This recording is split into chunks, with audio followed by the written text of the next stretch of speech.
लोकसभा चुनाव की दहलीज पर खड़े देश के भीतर चर्चित हस्तियों के बयान बार बार सियासी सरगर्मी पैदा करते रहे हैं। दिल्ली के रामलीला मैदान से देश की सियासत में उथल पुथल मचाने वाले योग गुरु बाबा रामदेव के कई बयानों से राजनीति गर्मा चुकी है। अब एक बार फिर बाबा रामदेव ने एक ऐसा बयान दे दिया है जिससे देश की राजनीति में उबाल आ गया है।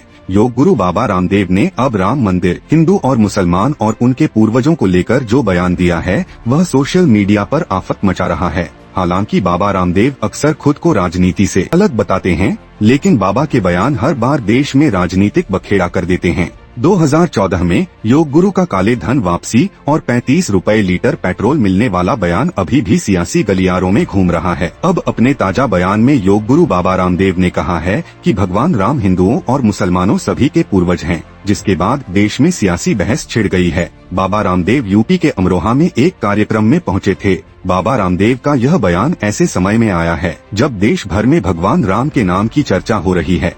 अयोध्या में भगवान राम का 500 सालों का वनवास खत्म होने वाला है।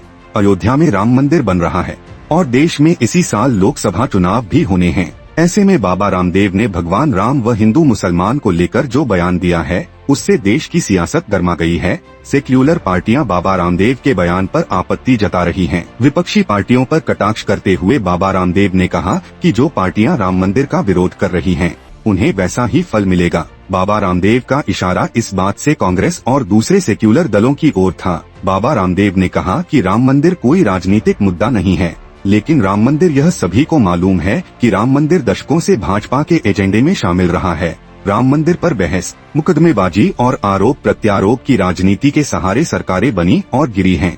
ऐसे में बाबा रामदेव ने विपक्षी दलों पर टिप्पणी करते हुए कहा कि भगवान राम ने तो रावण को भी मोक्ष दिया था, अब जो भगवान राम को नहीं मानेंगे उनका भी राजनीतिक मोक्ष हो जाएगा। आगे योग गुरु ने कहा कि राम हम सबके हैं, राम हमारे स्वाभिमान हैं।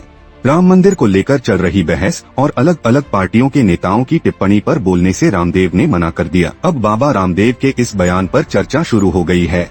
योग गुरु के हिंदू मुसलमानों के वंशज वाले बयान पर दूसरे राजनीतिक दलों की ओर से हालांकि अभी तक कोई प्रतिक्रिया नहीं आई है, लेकिन माना जा रहा है कि अंदर खाने देश की राजनीति को गरमाने के लिए बाबा रामदेव ने यह बयान दिया है। रामदेव के इस बयान को लेकर सोशल मीडिया पर बहस शुरू हो गई है। कई यूजर्स बाबा रामदेव के इस बयान को सियासी शिगुफा बता रहे हैं, तो कई हिंदूवादी संगठनों के नेता अब बाबा रामदेव के इस बयान को खूब उछाल रहे हैं। दरअसल देश में इसी साल लोकसभा का चुनाव होना है।